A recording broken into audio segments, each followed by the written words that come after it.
Buenas tardes. Como siempre, sean todos bienvenidos a esta nueva conferencia dentro del programa de actos de la Real Sociedad Económica Matitense de Amigos del País. Si van viendo el programa, estamos recorriendo bastante viajes por el tiempo. Hace no mucho estábamos en la Edad de Hielo. Después hemos pasado ya acercándonos a nuestra época y hemos despedido a la Edad Media. Hemos besado al Renacimiento. Hemos estado también ya por el siglo XVIII y al fin hoy vamos a caer en nuestra época. Vamos a ver si es cierto que, como se dice, el conocimiento de la historia es bueno porque nos permite asegurar nuestro presente. Pero para ello, para hablar de nuestro presente, hoy mejor que nada escuchemos la palabra del ponente que tenemos. Hoy en día hay términos que están en la boca de todos. Inteligencia artificial es uno de ellos, pero globalización es otro. Y esto es algo que realmente, para los que no somos profanos en el tema, nos parece interesante. ¿A dónde nos puede conducir y qué puede significar realmente este concepto que, por lo menos yo repito muchas veces, sin estar bien enterado de lo que es? Y qué mejor que hoy escuchar a una voz autorizada como es la del profesor don Octavio Uña. En las pocas conversaciones que he tenido con él, pero he podido deducir que es una persona extremadamente modesta, cuando podía envanecerse de un currículum muy brillante. El doctor don Octavio Uña es profesor, ha sido catedrático en 3 universidades españolas, Santiago de Compostela, Castilla-La Mancha y la de Comillas, la Universidad de Comillas. Está en posesión de 5 titulaciones universitarias. Es un señor que ha ganado, como digo, las 3 cátedras en las que he mencionado. Ha estado 2 veces becado por el Ministerio de Educación y Ciencia por sus expedientes académicos y ampliando estudios en Alemania, Inglaterra, Bélgica y Estados Unidos. Además, es un señor que tiene una línea de investigación particular, pero que se centra especialmente en características todas relacionadas con la sociología del conocimiento y de la comunicación.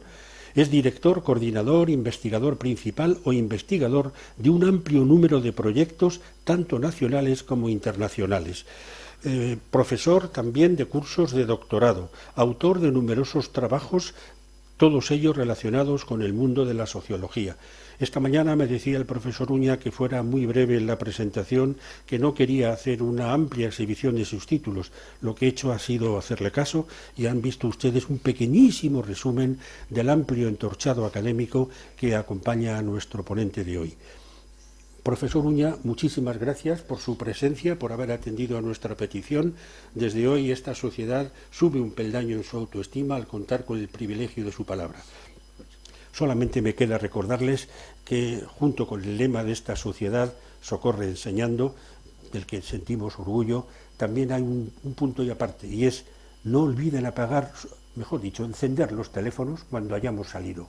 Pues muchísimas gracias por su presencia y, profesor Uña, estamos a su disposición. Muchas gracias, don Antonio. Muchas gracias. Buenas tardes a todos. Me tienen que disculpar porque estos fríos de la sierra, aunque yo he vivido en El Escorial y estoy curtido, me han cogido un poco la garganta. Muchas gracias, don Antonio, por su amabilidad y por invitarme a esta casa, que bueno, he danzado bastante en Madrid y en otras esquinas del mundo y no había estado en esta casa, a la cual he tenido yo una admiración sobremanera. Darle las gracias a la socia de esta asociación y persona extraordinaria, una extraordinaria profesional y escritora, Concepción Galán. Debo hacer una mención, en primer lugar, a este lugar. Yo he vivido años en El Escorial y he tenido allí responsabilidades, el Real Colegio, y he vivido en unos lugares que fundó este rey ilustrado. Además, fíjense, este lugar es importante por un segundo añadido, que es que la Ilustración es el proceso que desata, en segundo lugar, después del Renacimiento, el proceso de globalización que hoy experimentamos, para bien o para mal, pero ese proceso arrancó fundamentalmente como un añadido absolutamente importante en el discurso sobre el hombre y sobre la sociedad sobre la expectación. El mundo empieza a mirar no hacia atrás, sino hacia adelante, utópica, como trataré de mostrar muy brevemente. En el Escorial, los edificios maravillosos que hizo este monarca, de los cuales Madrid recoge buena parte de la herencia. Villanueva y otros grandes arquitectos hicieron parte de esos edificios monumentales. Hizo las lonjas del monasterio, todos los emblemas del monasterio, los redondos, esas esferas que tiene. Se puso el monasterio, hizo como es el adagio famoso de que el Escorial no termina nunca. Pues él continuó un museo que hay dentro de Carlos III absolutamente formidable, y otras historias que no digo, la casita de arriba, la casita de abajo, y el teatro. En ese teatro, si me perdonan, yo recibí un gran premio de letras que llevaba el nombre de Carlos III. Por eso el estar aquí hoy pues me emociona un tanto. En ese teatro, donde habló Ortega y Gasset, que vivió en el Escorial y escribió palabras bellísimas sobre el Escorial, especialmente la meditación de la herrería, donde da una teoría del monasterio incomparable, y de España también, de España. Él vivió allí escribió, mientras estaba en Alemania estudiando, allí venía, escribió El Espectador y otras obras, las meditaciones del Quijote, etcétera, muy importante. Pues, dicho esto, les invito, mi conferencia, más que llenarle a ustedes de erudición o de reflexiones fundamentalmente teoréticas, no les voy a traer grandes cifras de poblaciones y otras cuestiones, o del hambre que hay en el mundo y otros efectos negativos, no les voy a atormentar con esas cuestiones. Va a ser un discurso para tratar de ver cómo en la evolución del poder, que cuaja muy elementalmente, que viene desde la aldea global, hoy esa aldea se ha hecho global, pero el poder viene desde la idea elemental de los primeros grupos humanos que nacieron al lado del mar, al lado de ríos o en la montaña media, y decía Hegel que eran bélicos y los que vivían al lado del mar eran mansos, ¿verdad? Desde las primeras horas de la humanidad empieza un despliegue del ser humano, porque el ser humano, fíjate, tienes que meditar muy bien, es un ser que da a la extensión, no puede vivir como el villano en su rincón, en el cuchitril, y no generalmente permanece en el lugar del nacimiento, es un ser no fijado. Y claro, esto ha generado unos efectos cuyas consecuencias últimas las tenemos hoy palpables. Mira, el más palpable, perdóname la broma, es que anden cientos de tractores por Madrid caminando. Ese es un efecto solamente de la globalización. Que aquí vienen productos de Chile y los de aquí caen, y que vienen productos de Nueva Zelanda, que los tiene maravillosos. Yo he estado 4 veces allí. Me van a perdonar que aluda a mis viajes, porque me han educado muchísimo. ¿Sabe? Estar en un sitio en Nueva Zelanda donde estuvo Mendaña, un hombre que no sale nunca casi en los textos normales de la historia de España. Mendaña fue un navegante terrible, de un carácter insoportable, ¿sabe? Cook, cuyo nombre lleva el estrecho de las 2 islas en Wellington, imitó a Mendaña. Mendaña, harto de descubrir Vanuatu, en parte buenas zonas de Australia, Nueva Zelanda, pasó por ese estrecho antes que Cook, aunque lleve el nombre del inglés. Se despidió y dijo, voy a ver cómo está la otra latitud norte del mundo. Y todavía, fíjate, yo me emociono, una de las emociones que he tenido enormes respecto a nuestras glorias nacionales fue ver en la bahía de Vancouver, según llegas, la mayor del mundo, Mendana Bay. Allí llegó Mendaña, a la Columbia Británica, a donde no había llegado Cortés ni el padre Quino, un jesuita maravilloso, misionero, que fue continuando a Junípero Serra y cristianizando y ayudando sobre todo a los nativos, porque California no tenía fin. Los mapas más hermosos y misteriosos que hay en el mundo son los de California.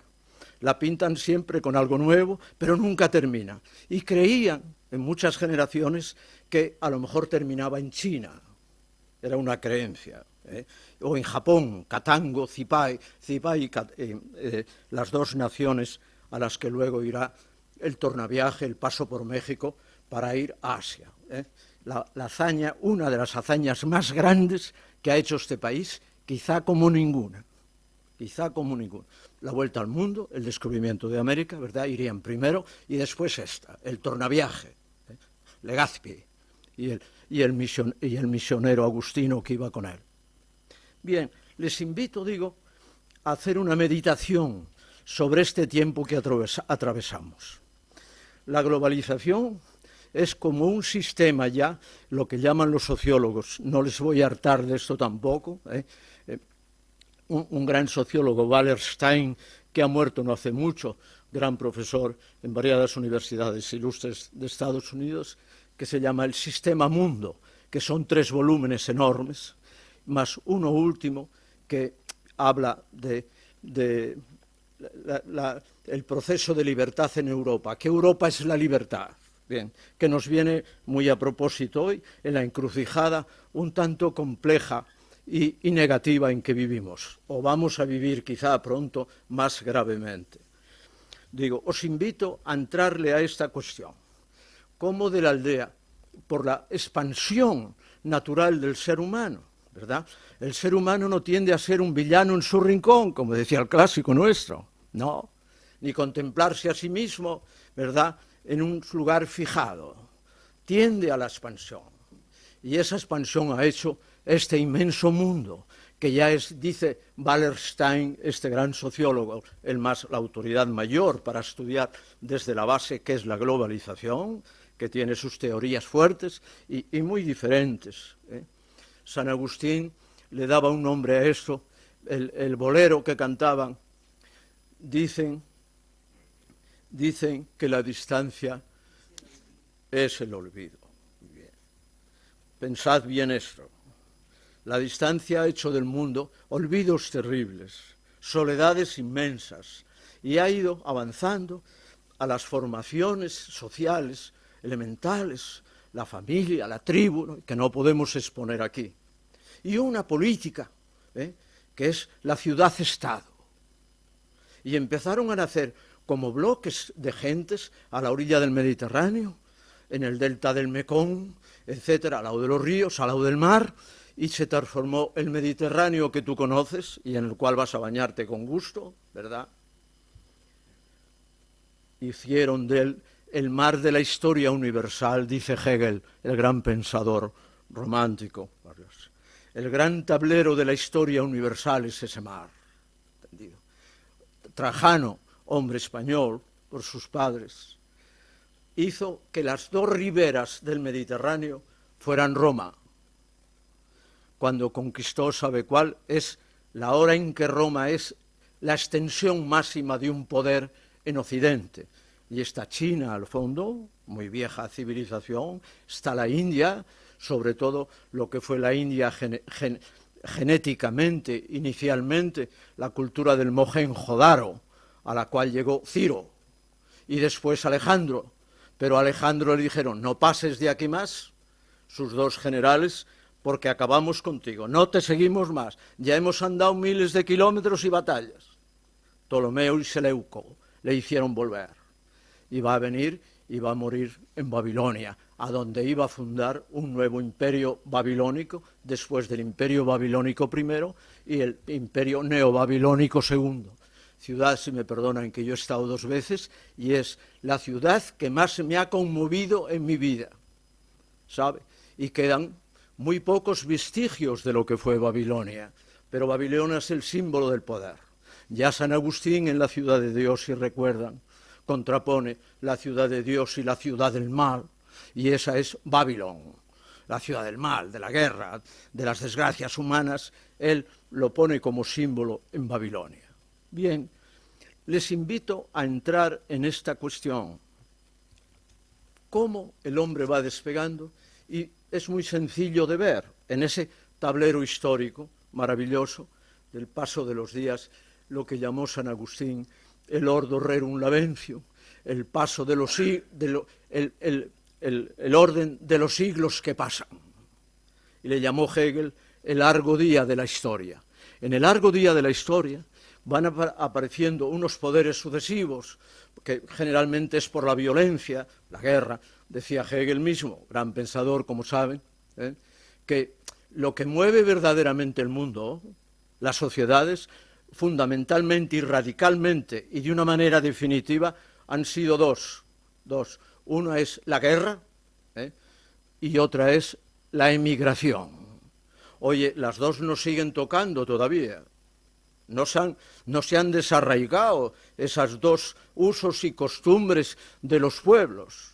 Bueno, pues digo que la generación de la ciudad-estado, que es una forma política elemental y importantísima. Babilonia fue ciudad-estado.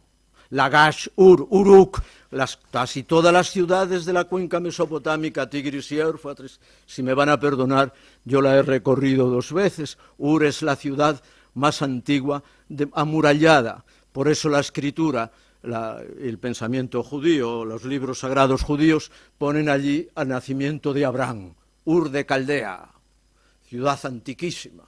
Bien, la ciudad-estado, las ciudades fenicias, hoy hasta la más multicultural del Mediterráneo, que es Melilla, la vieja Rusadir, ¿sabes?, del Mediterráneo inmenso, al que se asoman cantidad de ciudades importantísimas, ¿sabes? Las dos ciudades que eran el corazón del mundo fenicio, Tiro y Sidón, riquísimas, porque los fenicios eran unos grandísimos comerciantes, eran como unos capitalistas listísimos, o como el Dux de Venecia, gente que acumuló mucho capital, ¿sabes? Murieron quemados por Asaradón, gran emperador y terrible hombre duro, asirio, como todos los asirios. Cuando vayan a Londres, o ya han ido, allí verán sus rostros. Parecen casi, no se distinguen de los Irruk, que es el animal feroz, como el león de aquellas tierras mesopotámicas, ¿saben? Una monstruosidad de imperio, del cual el nazismo tomó muchos de sus horribles métodos. Bien, digo, la ciudad-estado. 2, el siguiente paso, oye, empiezan a aparecer, a extenderse las ciudades-estado, y ya son reinos, y sobre todo imperios.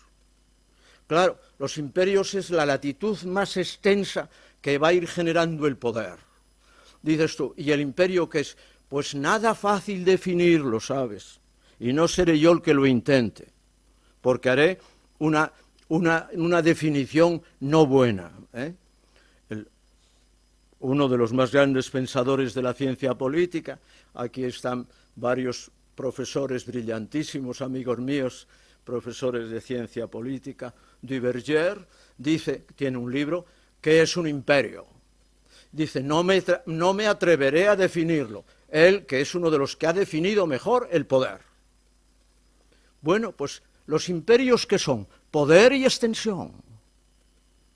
Fíjate, quédate con eso, así a la manera simple, poder y extensión.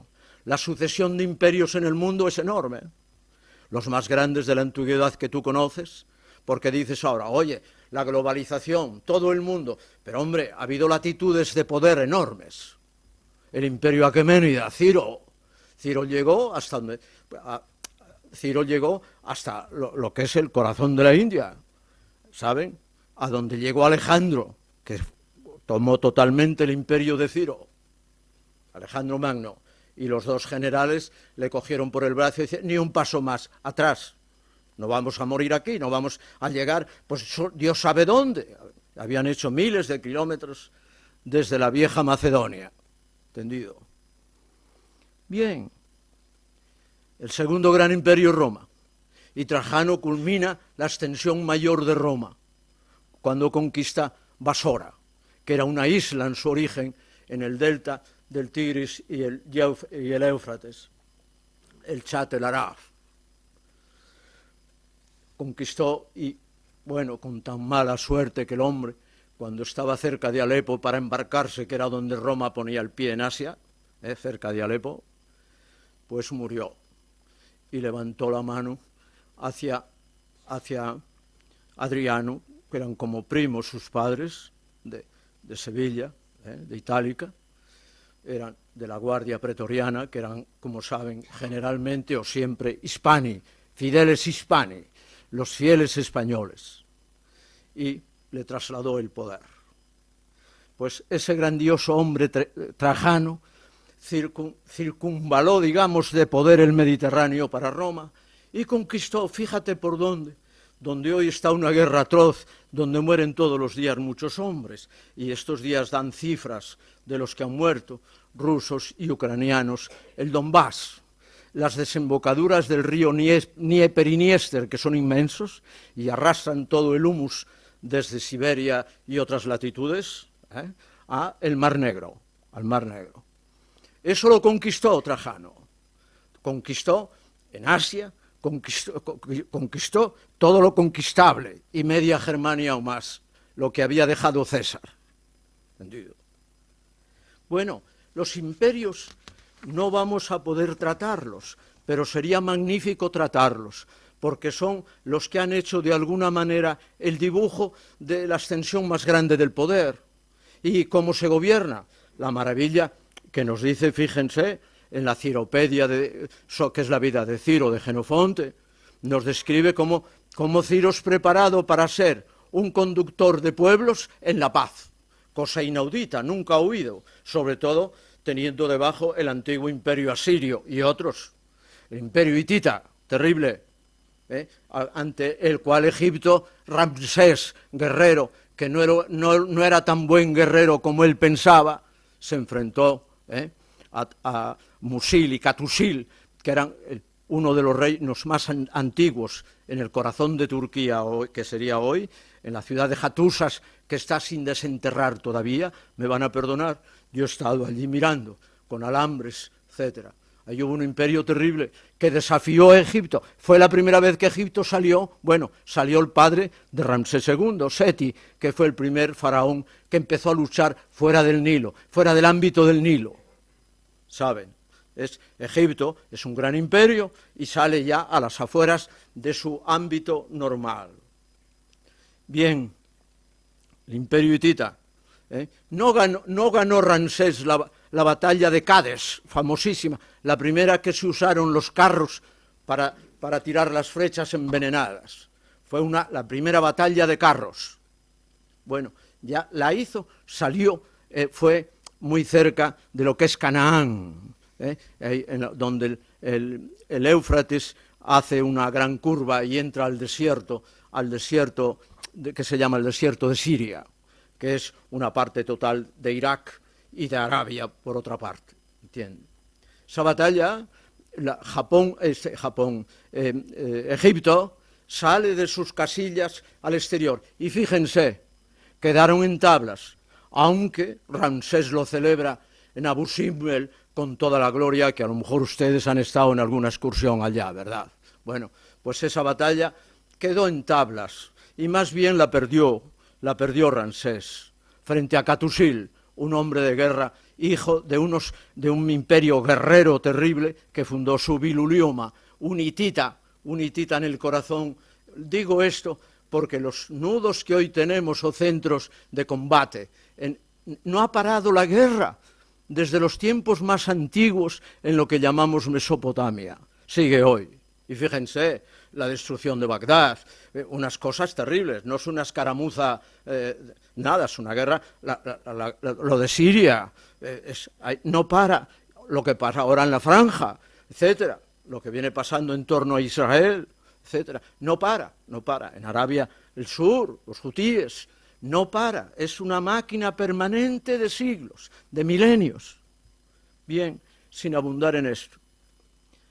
Los imperios, ¿qué nos enseñan? Nos enseñan la extensión.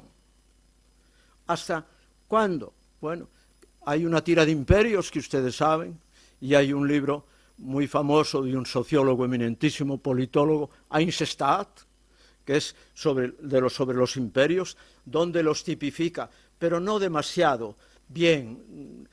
Por ejemplo, el imperio español lo llama el imperio hispanoamericano. Eso era un banco aquí en Madrid, ¿entiendes? Que yo lo conocía de niño, iba con mi padre y admiraba cómo cómo contaban los billetes, me quedaba yo espantado de niño, la velocidad a que contaban los billetes en el Banco Hispanoamericano. Y mi abuelo, en mi tierra, soy zamorano, me llevaba a Benavente, que había un banco muy amigo de mis abuelos, y me llevaba aquel señor, y el señor pasaba los billetes, y yo me emocionaba aquella cuenta tan original. Bien, digo, son poder y extensión. Oye, hoy, por ejemplo, sin ser imperios, si le queréis llamar a Rusia imperio, bueno, pues llamádselo, sois muy libres, de los zares, del mundo soviet. ¿Qué le pasa a Rusia? Que es el estado más grande territorialmente del mundo. No sé, si no estuvieran tan mal en guerra y pudieras hacer el viaje del Transiberiano, que debe ser muy romántico, pero un tanto pesado, ¿verdad? Pues verías esas latitudes, Moscú, Vladivostok, ¿sabes? Rusia es la nación, el estado más extenso del mundo. Actualmente, China, Canadá, Estados Unidos, Brasil, etcétera, la India, son de inmensa extensión, de inmensos recursos y de una administración muy peculiar. Por eso decía que el Imperio Aqueménida es maravilloso porque buscó un sistema de administración incomparable. Las satrapías, y por donde pasaban a cobrar los ojos y oídos del rey, que así se llamaban, a cobrar los impuestos. Todo eso estaba organizadísimo, sin entrar en eso. Un imperio que fue gobernado y administrado de una manera original y brillantísima, muy distinto de Egipto, aunque también es otro país, pues ya de gran administración, el faraón y con él sus cuadros de administración y del poder, etcétera, de los ejércitos, etcétera, organizados. Y sobre todo Roma. Roma organiza el mundo, y organizó el mundo de una manera admirable. Muchas cosas no podemos, cuando pasa la historia vemos que son muy negativas para el hombre, para la familia, para la comunidad, la esclavitud, por ejemplo, ¿saben? No confundamos el que yo cite esto con que sea el mundo mejor de los posibles. No, administrado. España sabe mucho de esto, porque tenemos todavía la base de nuestra administración, pues es romana, ¿sabes? Incluso la distribución, los nombres de las ciudades, los nombres de los pueblos, etcétera. Vivimos todavía bajo esa administración, pero hombre, España es una parte muy pequeñita del Imperio Romano, que va hasta el Mar Negro, ¿verdad? No termina ahí en Italia o en Sicilia, en el sur, no, todo el Mediterráneo, gran Mediterráneo. Bien, tenemos que hacer la meditación hoy de esta realidad que es un sistema en el que vivimos ya. Es un sistema, los sociólogos le llaman sistema, que tiene una superestructura y una infraestructura, para hablar unos términos viejos en la sociología y en las ciencias sociales, para describir los entes sociales, la familia, el Estado, etcétera.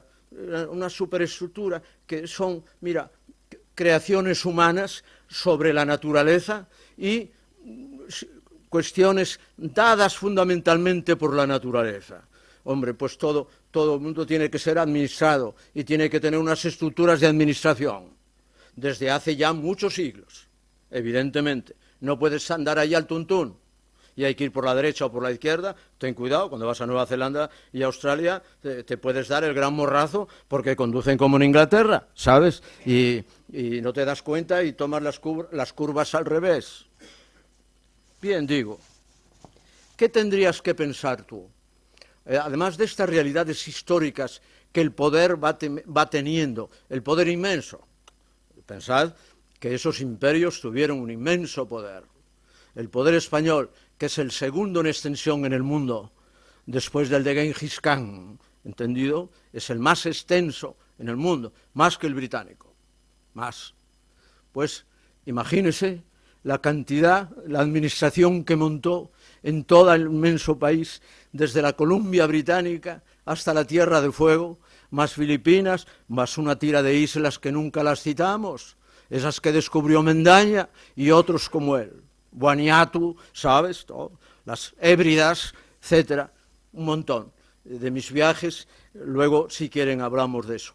Mira, segunda gran cuestión que te invito a meditar, que pienses que esta no es la primera vez que el mundo se siente global. ¿Sabes? Que cuando piensa una cosa, dices, bueno, ¿y este queso que como, de dónde vendrá? Dice, ¿viene de Zamora o viene de La Mancha, de mi tierra, que hay muy buen queso, ¿verdad? Dice, ¿de dónde viene? Dice, no, este viene de las grandes mansiones del sur de Chile o de Argentina, o sabe Dios de dónde, o es parmesano de allá, de los Alpes, etc. No sabes. Lo segundo que yo te invito a considerar es que hubo una primera globalización. Y dices, ¿cuál fue? Pues mira, y fue sobre todo nuestra, la hizo este país, y es su mayor grandeza histórica. La primera globalización la hizo este país, y con él otros, pero fue el puntero, el más extendido, el más dinámico, el que tuvo efectos mayores para la constitución de lo que hoy son naciones, etcétera, un montón, se llama España, aunque aquello llevara el pendón de Castilla en las naves, aquello era España. ¿Por qué te digo esto? Después del descubrimiento de América se inicia un proceso en el mundo enormemente abigarrado, llevado por España, Portugal, Holanda, Inglaterra y los países navegantes, los países de Europa que están en el mar templado, un poco acostumbrado, desde los fenicios, etcétera, y desde los griegos a salir más allá de las columnas de Hércules. Bien, esa es la primera globalización del mundo. Yo no voy a contaros la infraestructura que se generó sobre ese mundo y los efectos de ese mundo sobre que es Europa. ¿Sabe lo que decía Malraux? Malraux fue el año 29 a estudiar con una beca, fue el primer europeo universitario que fue a China, en tiempos de Sun Yat-sen, el líder nacionalista chino, antes de Mao. Por supuesto, hasta el año 40 y pico no aparece Mao con la pistola o las armas en la mano, batiéndose en la larga marcha. Y escribió mucho. Fíjate, todavía Nixon, que nosotros nos es conocido, Nixon, presidente de los Estados Unidos, el del famoso Watergate y esas cosas, ¿entiendes? Pues se le ocurrió hacer un viaje a China por una razón que dijo él, que venderle un par de cordones a los chinos era un capital. Dices tú, menuda sandez, sobre todo entre banqueros o gente de negocio. Y llevó a su lado a Malraux, André Malraux, gran hombre, era un hombre de la izquierda francesa brillante, ministro de Gaulle, brillantísimo, y escribió maravillosamente. Escribió desde allí, dice, Europa es una península de Asia. Recuérdalo bien, porque a lo mejor ahora sí que es real la metáfora de Malraux, o dentro de poco. Imagínate, por un suponer, como dicen en Zamora, por un suponer que sale Trump presidente y se alía, como ya venía aliándose con Putin, es el gerifalte ruso, y China. ¿La Europa dónde queda? La histórica y maravillosa Europa que ganó todas las libertades del individuo y de la vida social, que gobernó magistralmente el mundo, etc. Y dejó una idea de salvación para el hombre, no lo digo en términos religiosos, sino en términos simplemente humanos y también religiosos. ¿Sabes? ¿Qué será de Europa? hay mucho pensamiento negativo sobre Europa. Por eso yo puse ahí en el título, quería decir que deberíamos considerar 3 o 4 cuestiones fundamentales, que es este de la extensión de las formas sociales, etcétera, la aldea, ¿verdad? El origen un poco, la ciudad-estado, la ciudad-nación, el Estado-nación, etcétera, el Estado-imperio, ¿me entiendes? Y después otras formas de alianzas que son coyunturales, ¿sabes? Nosotros no estamos toda la vida atados a un pacto que hagamos en una hora de guerra con una nación vecina que nos ayude. No, más bien son puntuales. No es para la eternidad vivir juntos, ¿entendido? Hombre, los grandes pensadores de la civilización lusa, como Oliveira Martins, grandísimo pensador de Portugal, ¿no? Pues decía que España deberían unirse de una vez y trabajar juntas, no como hermanos, como una única nación. ¿Entienden? Bueno, y hacer unos pactos radicales, etcétera. Ese grandísimo pensador, que la avenida más grande de Portugal, de Lisboa, lleva su nombre, Oliveira Martins, grandísimo pensador y amiguísimo de España, de Unamuno, etcétera, y otras cuestiones. No es así. Hay bloques. Ahora hay uno oriental que es el temor de Europa, un bloque tremendo, imagínatelo, piensa ahora políticamente, China, Rusia, Irán, etcétera, y algunos que le salen por ahí. Es un bloque temible, para Europa sobre todo, y sobre todo si gobierna Trump, decimos, estamos hablando de realidades. Lo que dicen los periódicos de un tiempo acá, haciendo unas perspectivas muy cercanas a lo que puede acontecer. Bien, no hablando de eso. La segunda gran cuestión, decía yo, es que hay que mirar, además de la mirada histórica, echar una mirada a qué ha acontecido, por qué ha acontecido estas cuestiones desde Europa. Europa va a conseguir y conquistar una globalización cultural. Es la segunda globalización, ¿sabes? Todo lo bueno que tenemos es el producto de esa larga historia. El pensamiento griego sobre el individuo y sobre la sociedad, sobre la ley, sobre la justicia, nos viene de ahí, hombre, y del cristianismo, que es innegable. Hombre, hasta Francia surge y Clodoveo se convierte, porque se convierte Clodoveo, como Vladimir en Kiev, cuyo nombre lleva este magnate tan particular ruso. Y Kiev es el gran lugar del poder oriental, ortodoxo, etcétera, etcétera. No Moscú, la tercera Roma, Dostoyevsky, eso es más tarde. De hecho, fíjate, si vas a Santiago y un día entras en la librería, en la biblioteca, y encuentras un bibliotecario inteligente y listo, como yo lo he encontrado, yo he estado allí 2 años en la universidad, me enseñó un libro donde salían los peregrinos que venían de más lejos, venían de Kiev. A Santiago venían peregrinos de Kiev, cruzando ríos, cruzando el Danubio, en Düsseldorf, en Renania-Westfalia, etcétera, que hay una iglesia de Santiago maravillosa. Bien, no abundo más en ese asunto.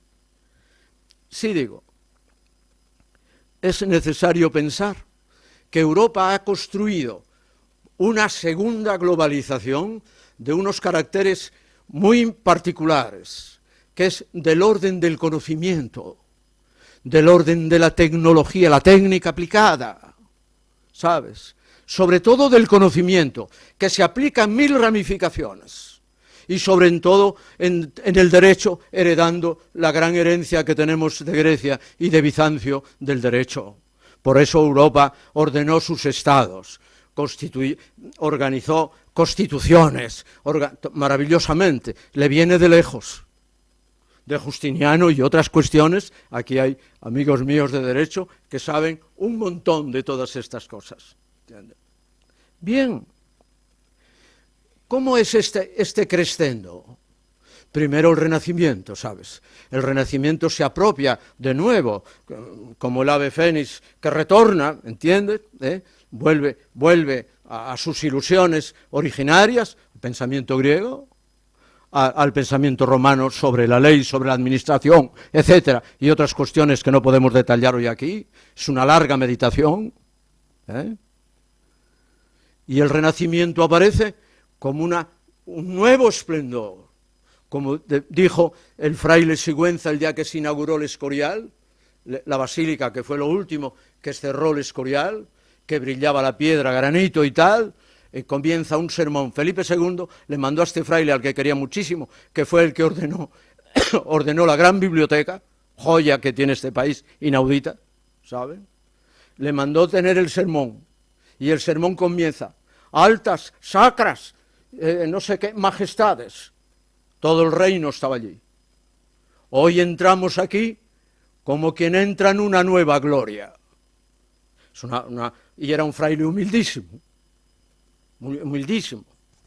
Una nueva gloria es el Renacimiento, un nuevo esplendor del pensamiento y de las creaciones griegas que no tienen par en la historia, ¿sabe?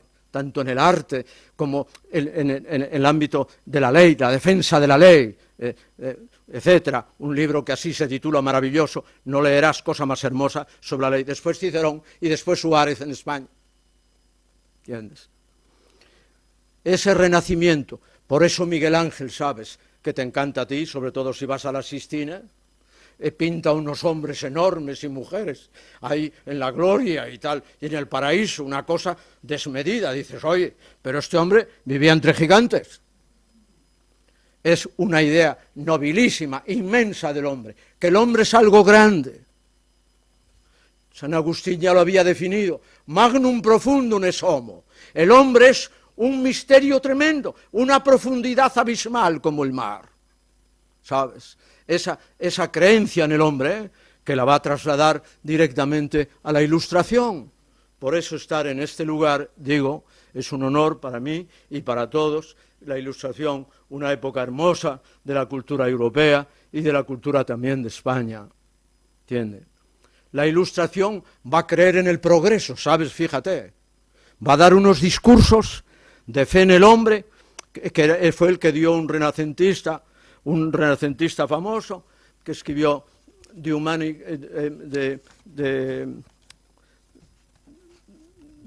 la gloria del hombre. Dice que comienza el capítulo con una frase de la Escritura, lo hiciste poco menor que los ángeles.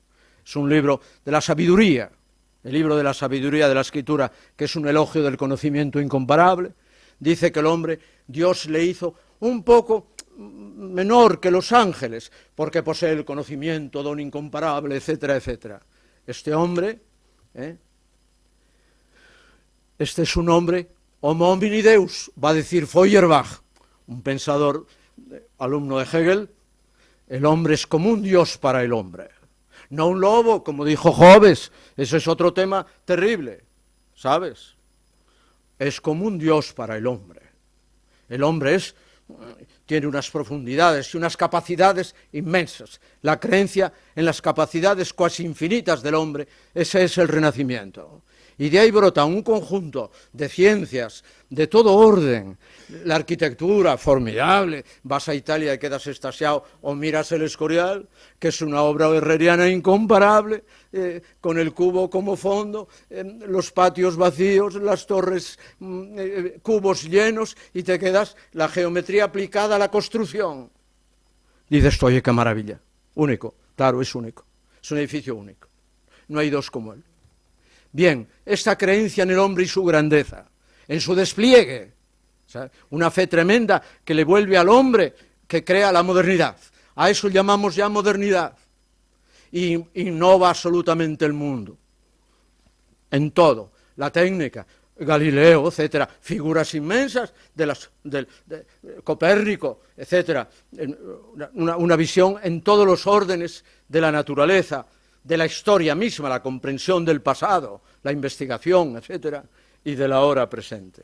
La Ilustración se permite, decir ya cosas que verdaderamente van a encauzar este proceso.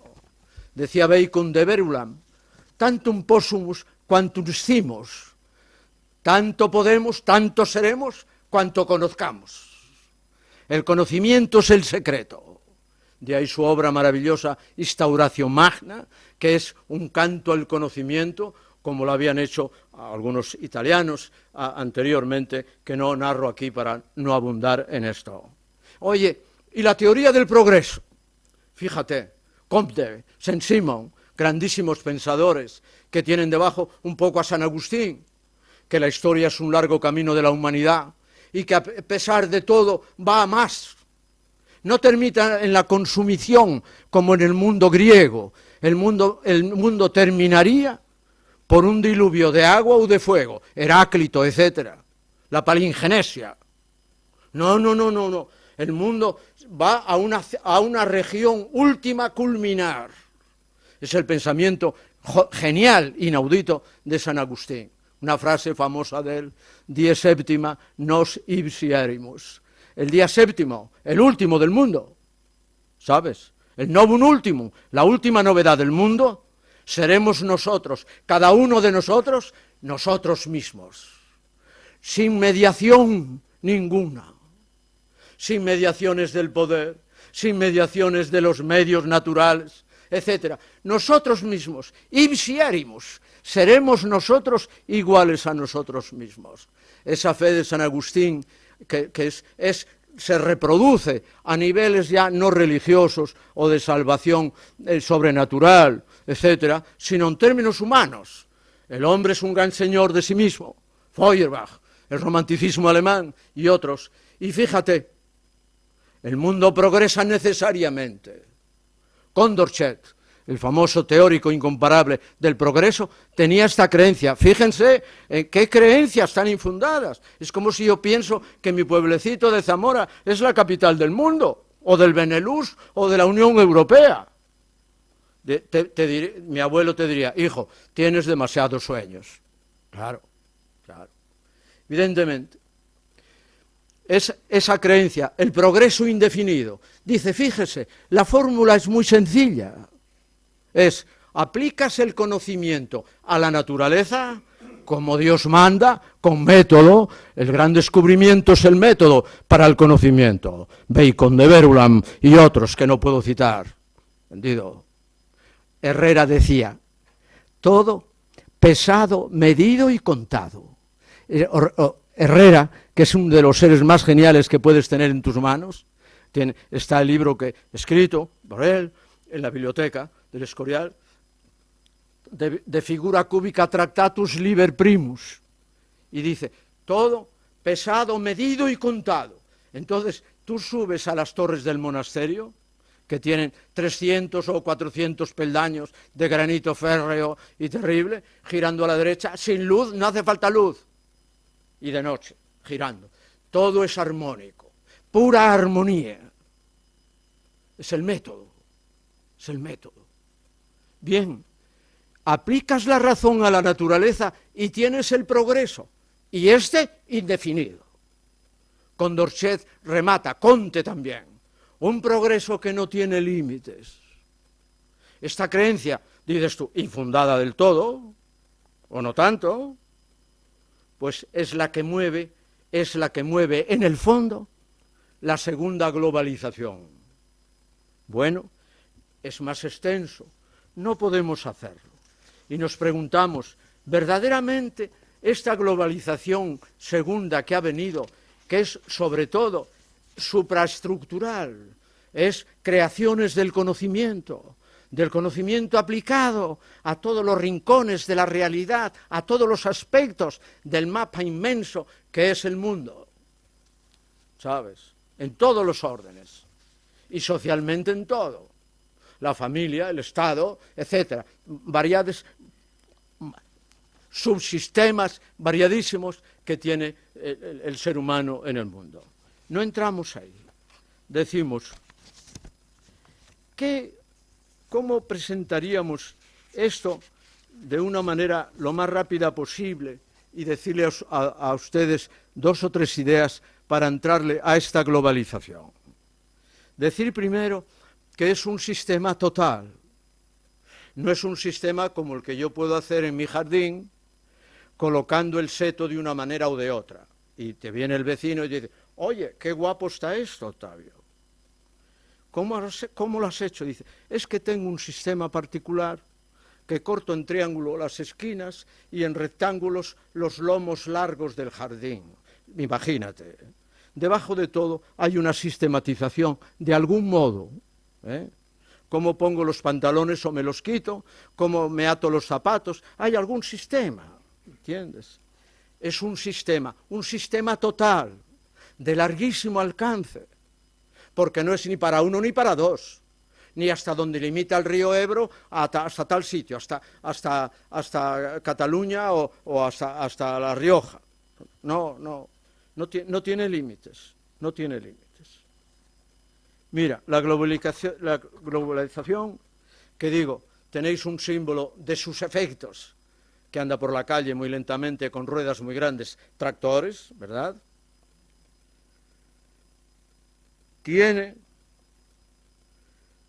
Afecta al poder económico, al poder militar, al poder informático, a todo, absolutamente a todo.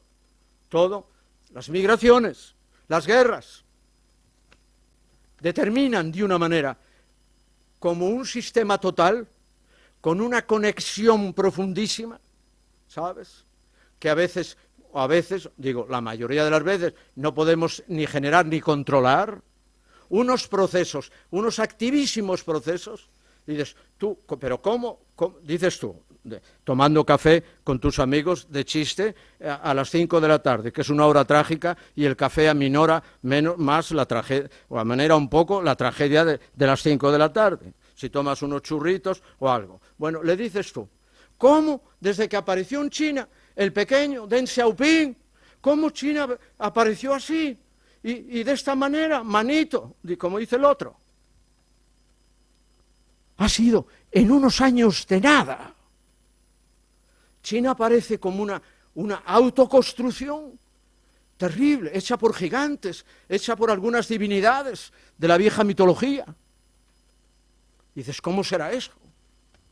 ¿Cómo habrá aparecido esto? Bien, están debajo las viejas experiencias de los imperios, el organizar en instituciones, etcétera, grandes poblaciones, etcétera, y desiguales poblaciones. Imagínate, crear instituciones en lugares como Brasil inmenso, y que la gente todavía vive como en otros viejos tiempos, en un desequilibrio y desigualdad social enorme, llenos de pobreza hasta los ojos. Muy difícil. 3, y en una hora, este 3 es el peor, en una hora de decadencia de Europa. Por eso el título de mi conferencia, que no podemos tratar aquí, pues Europa no es la hora en que ella manda en el mundo de alguna manera, por poder económico, por poder tecnológico, por posibilidades de futuro, a corto, a largo plazo. No, está despoblada. Por ejemplo, tiene un problema enorme con la migración, que viene gente que antes no estaba aquí y ahora aquí ya no hay gente nativa, y tal. Tiene unos problemas tremendos de inclusión, de exclusión, de multiculturalidad y otros problemas enormes que tienen consecuencias muy visibles, negativas, evidentemente. La globalización es un sistema total del cual la superestructura del conocimiento la dirige casi de una manera secretal, el poder de la informática y otras que han aliviado el espacio y el tiempo. Fíjense, Aristóteles, pensador incomparable y quizá el más grande pensador que ha tenido Occidente, ya calificó en un libro que se llama Las categorías, categorei, que todo ser humano tiene unos naturales, como dirían en Zamora, que son las categorías, unas condiciones o cualidades que todo ser humano absolutamente tiene y trae al mundo. la cantidad, la cualidad, la relación. La tercera es la relación. Quantitas qualitas relatio acio pasio situs y hábitos. A mí me la hicieron aprender en latín. ¿Sabes? La relación. El hombre es un ser de la relación. ¿Sabes? Incluso esos monjes de la Tebaida egipcia, yo he andado por allí, cerca del Alamein y de Tobruk, entre ruedas todavía de tanques, del viejo Montgomery y el otro. Esos que iban al desierto son seres de la relación también, de alguna manera.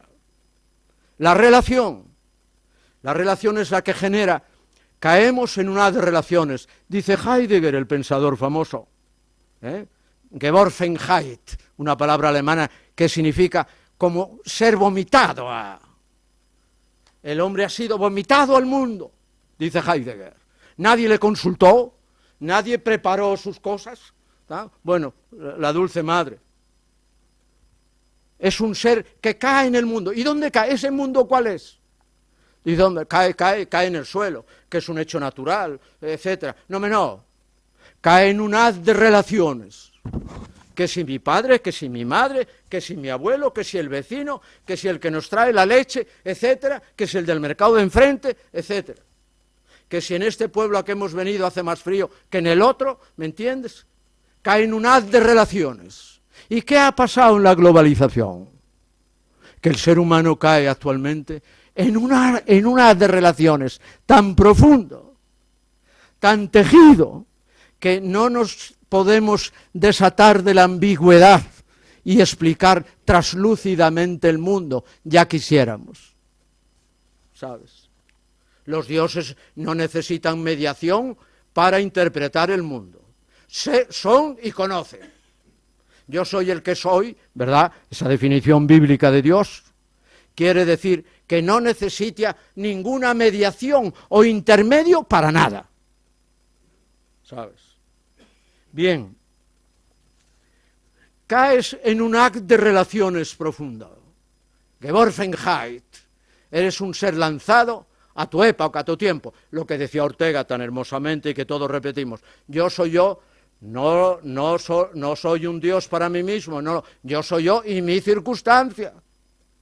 Un ser caído en la red de relaciones, en un entramado dado, que eso es lo que constituye el mundo. Cuando tú dices la palabra mundo, ¿qué dices? La construcción histórica, social que el hombre trae a la espalda. ¿Dónde aparece? ¿Dónde cae? Dice Heidegger. ¿Sabes? Geworfenheit. Esa categoría que él puso, estamos aquí como unos desterrados, como unos lanzados a la historia, y ahí te las hallas con los problemas de esa historia. Bueno, por eso la globalización tiene esa impenetrabilidad, esa ambigüedad, esa totalidad y ese sistema que tienen cantidad de efectos, de causas, con causas, etc. Es un entramado muy terrible. Bueno, unos la llaman de una manera y otros de otra, ¿saben? El mundo anglosajón, pues, globalization, etc., excepto el alemán igual, Globalisierung, la palabra propia alemana. Francia no, Francia le llama mundialización. España la llama de las dos maneras. ¿Y qué es la globalización? La consecuencia directa, compleja, total, de que vivimos en un mismo mundo. Dices tú, hombre, eso ya lo sabemos. Lo sabemos de un tiempo acá, que fue la primera globalización la que nos aclaró esto, que vivíamos en todo mundo. Fíjate, todavía discutían en el siglo XVI, inaudito siglo para España, que no hay otro igual, excepto el siglo V de Pericles, dice, si aquellas criaturas tuvieran alma o no, y si la redención de nuestro Señor Jesucristo ¿vale para aquellas criaturas o fue solo para este mundo conocido? Debajo de esas preguntas teológicas que hoy nos parecen enormemente simples, hay todo un mundo, todo un mundo. Esos no tienen redención, o sí la tienen. El mundo de la redención, de los beneficios de la redención, etcétera, ¿es para ellos o no? ¿Le adviene a ellos por ser hombres, etcétera, o no, como a nosotros en el ámbito del cristianismo?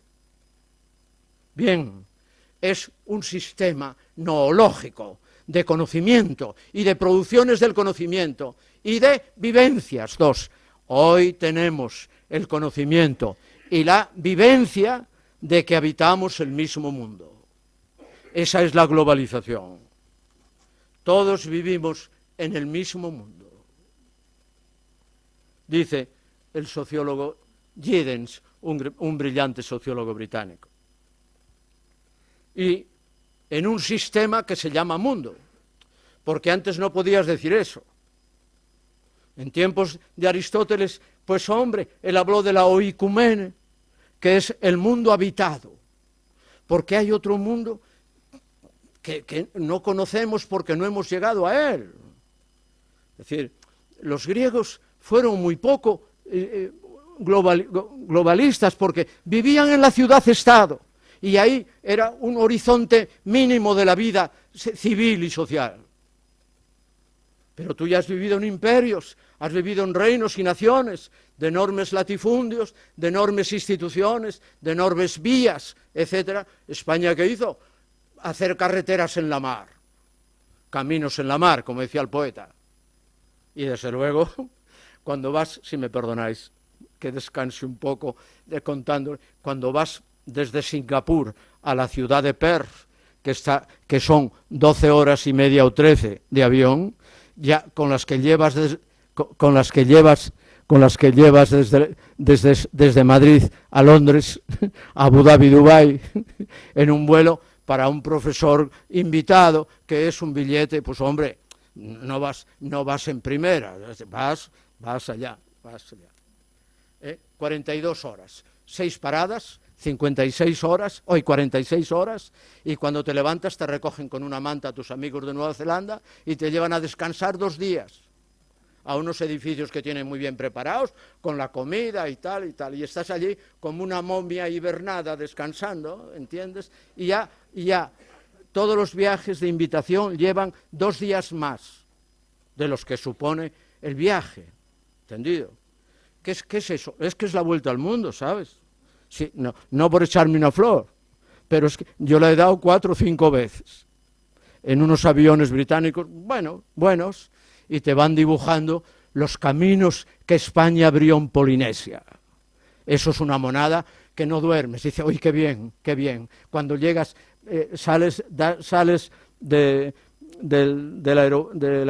aeropuerto, ¿cómo se llama?, de Singapur, y el avión coge, lo primero que te dice el británico, tomamos la latitud sur-sur, y empieza a bajar hacia el polo sur, por unos mares tremendos, Indonesia, encima Sumatra, Java, y una islita pobrecita que la han partido en 2, Timor, de Portugal, y te dice el avión, entonces te despiertas del todo, no con cerveza solamente, aunque a mí me traían coñac, yo vivía en esos viajes, los soportaba con un poco de coñac. Torres 10, que en Nueva Zelanda lo encontré, para que vea pues, estos catalanes que industriosos son. Entonces, Timor sí. Dice, cruzamos la isla de Timor, dice, de Portugal y un tiempo de España. Dije, hombre, menos mal que de una vez en los largos mares de España se oye su nombre.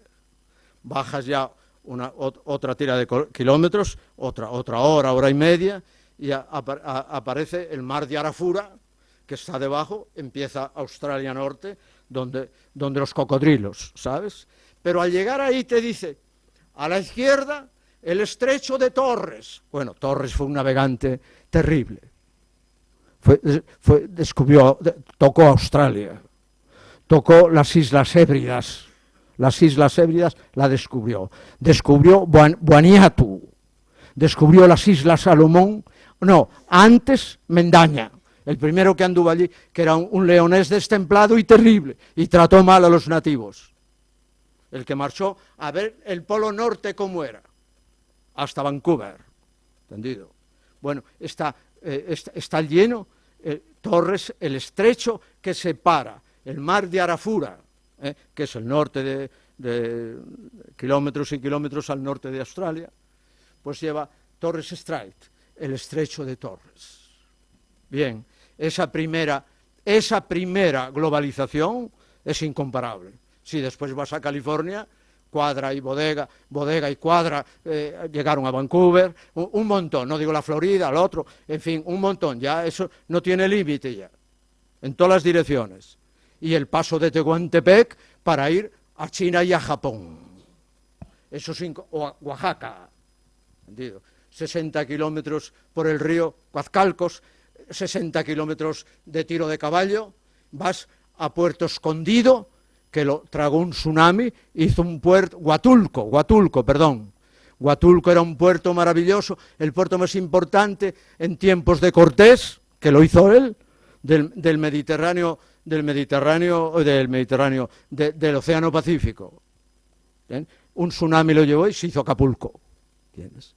Bueno, pues de ahí salía el barquito, el pobre barquito, hacia Isla Mujeres, que está ya unos kilómetros adentrado en el océano inmenso, ¿entiendes?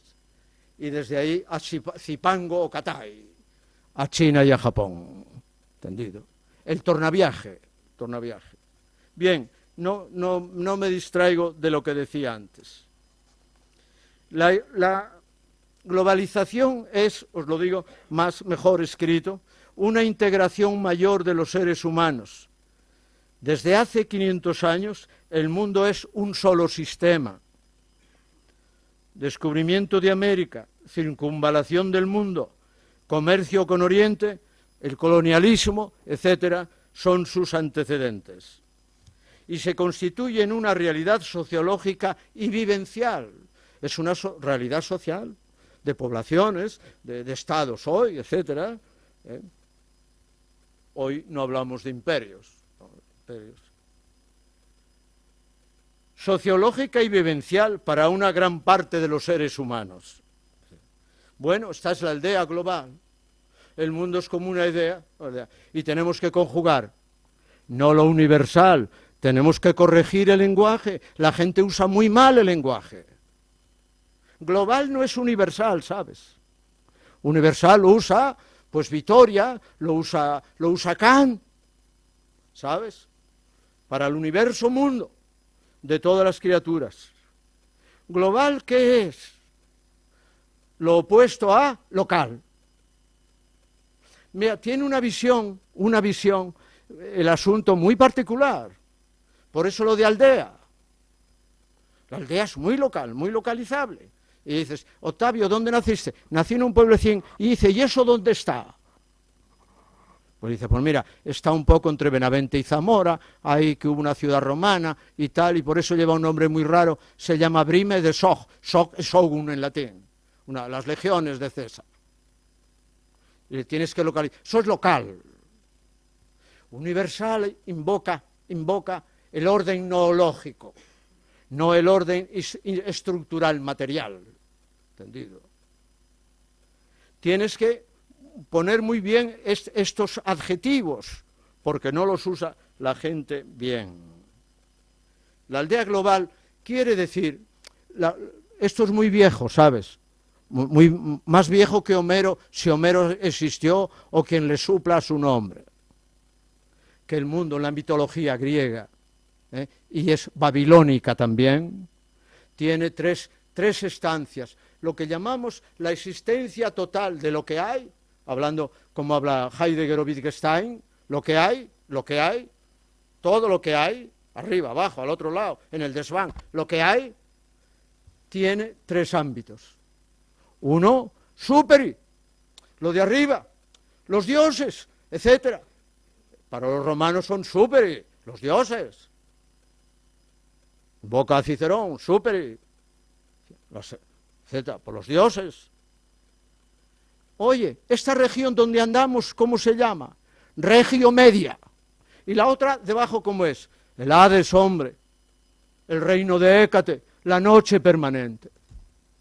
Esa visión tripartita del universo mundo diría el Renacimiento, que era la palabra que usa el Renacimiento, el universo mundo, la heredamos nosotros. Nosotros somos habitantes, estancias de la regio media, que el cristianismo, San Agustín y otros, como eran romanos, pues siguieron diciendo esto, la salvación para este mundo. El otro no sabemos mucho. La gloria, superi, que piensan que está en lo alto, y que el infierno, inferi, pues es el colmo de la profundidad, con fuego como el volcán. Toda esa mitología que tiene sus arrastres diversísimos, antiquísimos, y está en los tuétanos de la civilización occidental, de Grecia, el mundo babilónico y otros de la cuenca mesopotámica, ¿entiendes? Los asirios y otros, etcétera. Esas tres divisiones. Bueno, este Marshall McLuhan, que fue un sociólogo y un teórico de la comunicación muy importante, es el autor de esta idea de la aldea global, ¿sabes?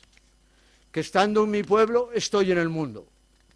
Fíjate qué importante es mi pueblo y lo importante que debe ser el mundo que llega hasta mi pueblo, ¿entiendes? Lo crea Marshall McLuhan en los años 60, que ve la globalización como un producto de la integración de los sistemas de información y de comunicación, los TICs, las TICs. Hoy son tan intensos, son una red tan importante. Imagínate tú, haz una comparación, cuando tiraban el cable desde Vigo o desde Ámsterdam, está aquí un amigo de allá, de cerca, tiraban el cable hasta América, hasta las costas. Un cable que pasaba el océano Atlántico. Pues para que el teléfono y otras cuestiones, ¿sabes? Esas redes que comenzaron, comenzó este Belén al desarrollo de la técnica y del conocimiento que ya dije, y tiene la ilustración debajo y el Renacimiento. Estamos así por esto.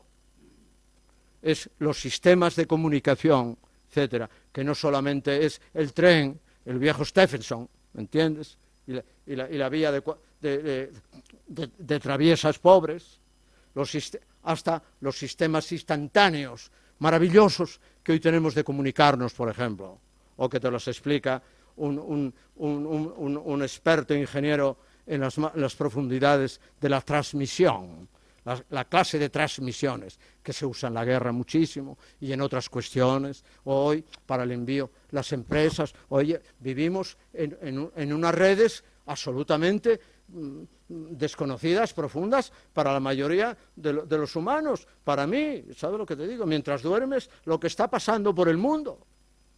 Bien, sin abundar. Y la última obra de Marshall McLuhan es la aldea global, la guerra y la aldea global.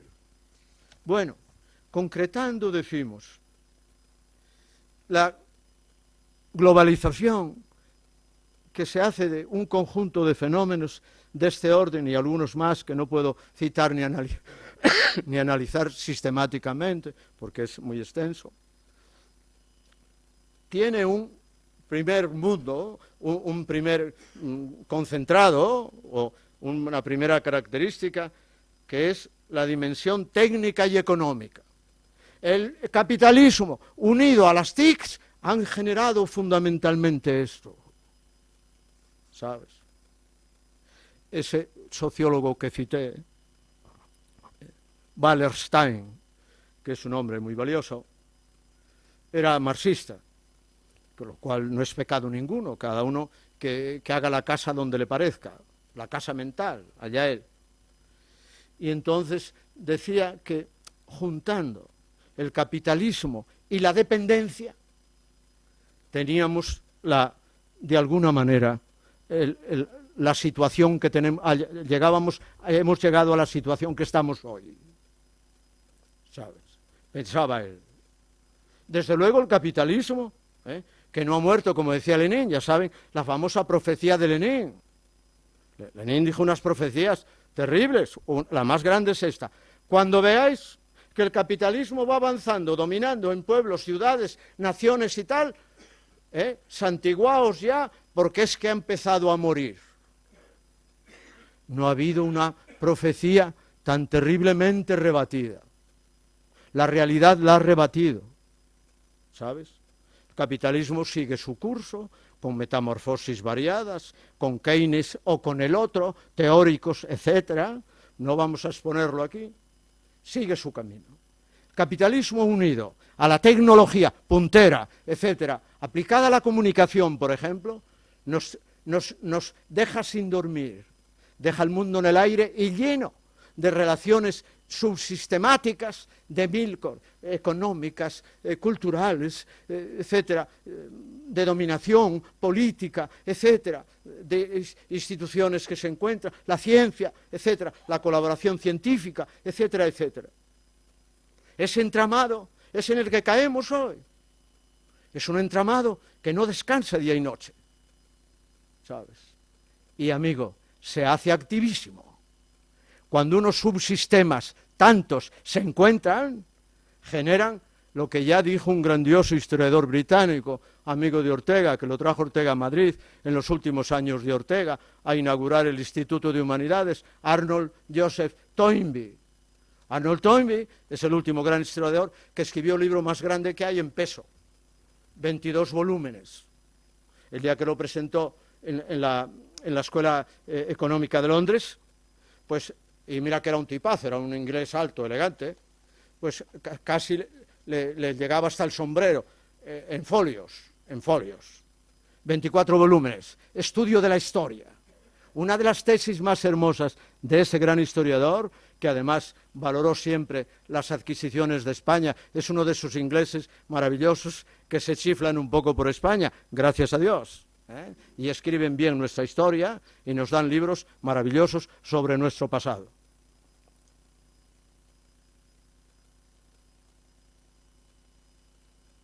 La aceleración, que la guerra primera y la guerra segunda, ¿sabes?, que fueron en el fondo, dice él, unas guerras provincianas entre Francia y Alemania, ¿sabes?, que se tornaron, pues hombre, más universales un poco más, pero bueno, y bueno, ya Japón ya por otra parte también entró Oriente, cosa inaudita que entre en una guerra de ese tipo, ¿entiendes?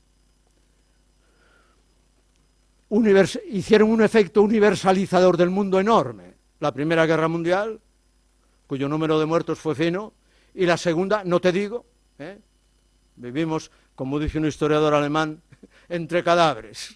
Dice, la gran Europa y tal, y tiene el mayor número de cadáveres, porque claro, los imperios antiguos, por muchos cadáveres que tuvieran, no tenían tanta maquinaria para matar, ¿sabes lo que te digo? Ni el asirio, ni el otro, tan crueles. Termino. La aceleración de la historia. No hay quien pare esa aceleración. Y desde los últimos años que han aparecido en escena poderes virtuales y reales tan importantes como la informática, la aplicación de la comunicación y otras muchísimas, la sustitución de viejos sistemas de mantenimiento, de gases, etcétera, de energías, etcétera, bueno, pues no digamos lo que entramos ahí. El primer factor es ese, el capitalismo unido al sistema de comunicación, para decirlo rápidamente, información. El segundo es la aceleración. Nunca el mundo ha estado sometido a procesos de instantaneidad, de evenencialidad. Lo que es, ya no es. Lo vemos todos los días. En la moda vas a comprar y yo, que soy un poco retrasado en eso, me dice, no compres eso, hombre, que eso es muy antiguo. Compra lo que ha salido ayer o antes de ayer. O te enseñan el último modelo para que piques y compres y te sientas moderno del todo, hombre, al día. No como usted pulpo y esas cosas antiguas. Coma esto, unas cosas que te ponen en el plato verdaderamente metafóricas. Muchas veces te preguntas, hombre, si cultivas la poesía, tienes ocasión de hacer poemas, ¿me entiendes? Y dices, bueno, ¿esto que me dan es real o metafórico? Bien, sin entrar ahí. La aceleración es el segundo gran proceso. Y 3, los otros sistemas, subsistemas que construyen continuamente la vida, el de la alimentación, los que quieras, entran todos en conexión. Y esa conexión activa enormemente, genera la cinética profunda de esta sociedad que no para. Es como un ente dislocado, es evenemencial. Lo que ahora es, al momento ya no tiene la operatividad para aquello que fue obtenido o creado. Y sabes, la integración de sus sistemas genera cinesis, genera dinámica, claro. Y es que es así. El hombre es un ser de la acción. No le cae extraña la velocidad, ni el cambio acelerado, y que muchas veces es cambio acelerado violento. No le cae. ¿Por qué? Como dijo ya el otro filósofo romántico, maravilloso, Fichte, machen, das existiren. Hacer, para eso existimos. El hombre esencialmente es acción. Ha recuperado, no un hombre lento, digamos, que echa la siesta tranquilamente, no sé cómo decírtelo, que piensa todo no para mañana, sino para pasado mañana, ¿verdad? Dice, Dios dirá. No, es un hombre instantáneo, evenemencial. Una palabra que le gusta mucho al francés, evenemencial man, que es y no es. Al confluir los subsistemas, opera en el hombre, que es un ser natural de la acción, activísimo, sobre todo en el pensamiento. Una cuestión que viene una dificultad, se enfrenta a ella, consulta cómo vencemos, va superando barreras a una velocidad enorme. Como cuando rompieron la barrera del sonido, ¿te acuerdas? Noticias que venían y preguntabas a mi abuelo, ¿y eso qué es? ¿La barrera del sonido qué es? Lo oías de niño, ¿entendido? Rompe las barreras. La globalización es algo así. Último, es un proceso fluido y cambiante, es dinámico, oculta el rostro más profundo, ¿saben? Las múltiples interiorizaciones que hacemos de estos fenómenos entran en colisión y generan aceleración y desinstalación continuamente. No es una entidad, no creas que es como la oficina de correos, no. La globalidad es un proceso. Estamos de camino permanentemente. Y es difícil acostumbrarse a eso. Como dice, llevas un cuaderno de esos que maravillosos. Yo tenía cuadernos porque mi madre, cuando iba a un sitio, encontraba un cuaderno bonito y tal, me lo traía. Tengo unas colecciones de cuadernos bonitísimos. Y para escribir poemas es una maravilla porque te ayudan, te alivian el peso de la jornada larga del día, ¿me entiendes? O del mal humor que puedes traer por la faena que te hizo un queridísimo amigo, ¿me entiendes? ¿No? Es verdaderamente, no es una entidad, es un proceso. Y vivir, como decía Heráclito, no pudiéndose bañar en el mismo río nunca, pues es muy arriesgado. La inconsistencia de vivir evenemencialmente, no nos deja. Dice, déjame, hijo, que traigo un sofoco que no puedo, déjame un instante. Como cuando le dices al niño juguetón, ala, ya has jugado bastante, déjame un poco, hombre, que tengo que echar la siesta un rato. Bien, digo, los hombres no habitan solo el mismo mundo, sino que tienen conciencia de ello, y 2, vivencia de ello. Ya saben, el río al que están sometidos. Esa es la profundidad de la globalización y la aceleración planetaria de la circulación de los intercambios económicos, tecnológicos, culturales, sociales, etc. Y bueno, las cosas que esto trae, ¿no? Se me ocurre una que yo presencié en un pueblo de Salamanca, yo estudié allí, donde una amiga mía está ahí, pues un cura, no sé si sería que era el hombre muy fervoroso o muy desquiciado, no lo sé, pues cogió a los santos y los cepilló, le cortó imágenes clásicas, ¿sabes? Y los dejó como si fueran arte moderno, ¿me entiendes? Los cortó, les afeitaba, le cortaba las orejas o los cortaba los pies, los allanaba, digamos, no sé cómo decirlo.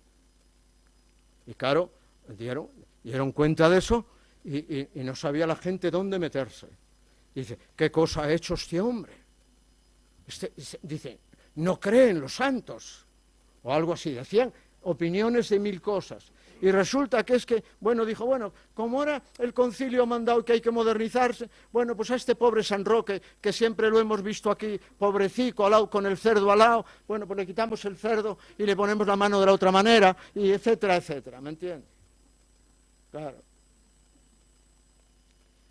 Bien, digo tonterías para decir que el hecho fundamental de la globalización es aquel que dijo Aristóteles, la relación. No estamos en la distancia, ¿sabes? Ni somos soledad, pero somos aceleración acumulada. Y a eso le llamaron sociedad de masas. Mucha gente, esto de Madrid, que no puedes ir por la calle ya. Dice, usted vaya por el segundo piso. Yo se lo dije al alcalde un día en una reunión, le dije, a ver, tendrá que hacer un segundo piso de Madrid. Y le hizo gracia. Bien, no quiero abundar más. El tema último que yo quería haber tocado son las repercusiones que tiene para esto, para Europa, en la hora que Europa está, y los indicios de que va a entrar en unas situaciones peores. ¿Entendido? Europa, por efectos variados que yo he dicho y otros que no hace falta decirlos, lo sabéis, pues ha entrado en una edad, en un tiempo no tan feliz, y una obsolescencia del futuro, no tiene claro su futuro y supervivencia. Dices tú, y en definitiva, ¿por qué?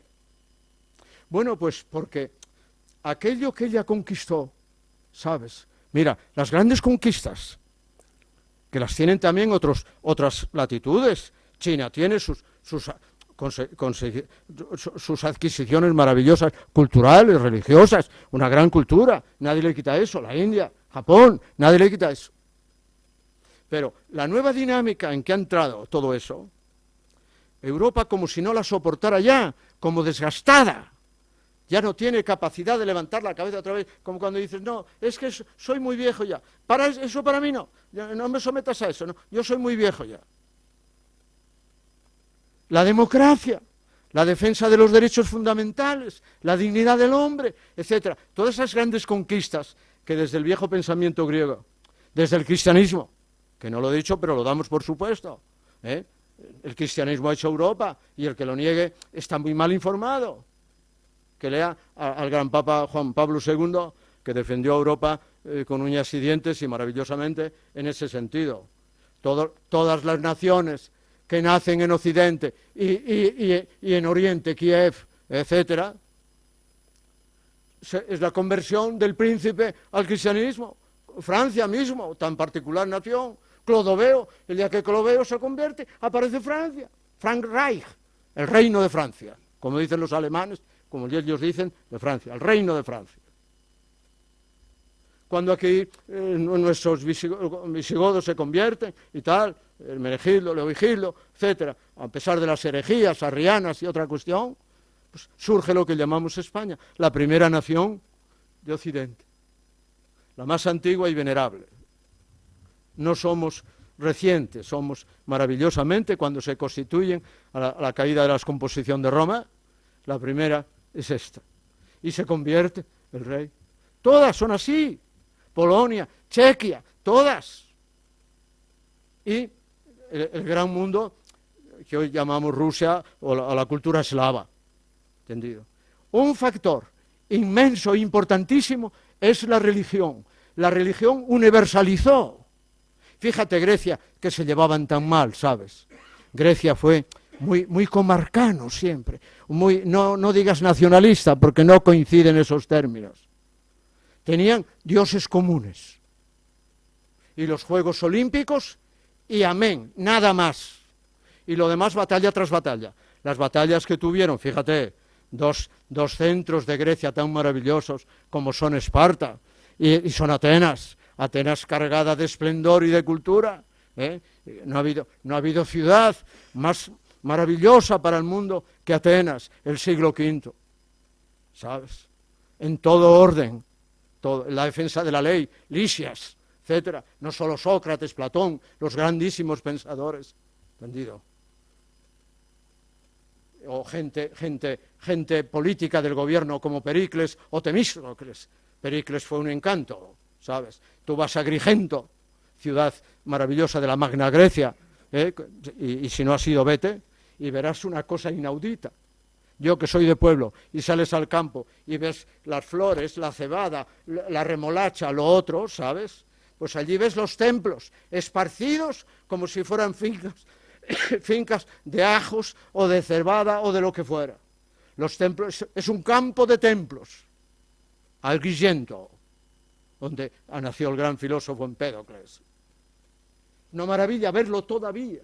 Y un templo de Hércules que se cayó, se desplomó, lo tienen amontonado con un respeto terrible las ruinas. Y te enseñan el templo en ruinas. El Cicerón o ella o él, según te vas, allí está el templo de la armonía, etcétera. ¿Sabes lo que te quiero decir? Las religiones fueron un factor de universalización enorme.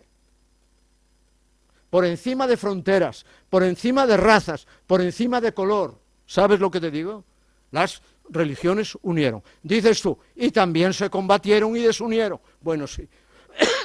Como en todos los espacios de la vida humana, el hombre también, decimos, no solamente es él y su circunstancia, ¿verdad? O un Dios para el hombre, o un amigo del hombre, como dice ese otro filósofo que yo explico en clase cuando hablo de comunicación, ¿me entiendes? ¿Ves? Martin Buber, Yo y tú, un libro maravilloso, que estamos en compañía, debemos vivir en compañía, debemos enriquecer la compañía, ese concepto de relación tan maravilloso que Aristóteles describió, no inventó, sino que detectó. El ser humano es un ser de la relación, no del aislamiento o del enfrentamiento o de la exclusión del otro.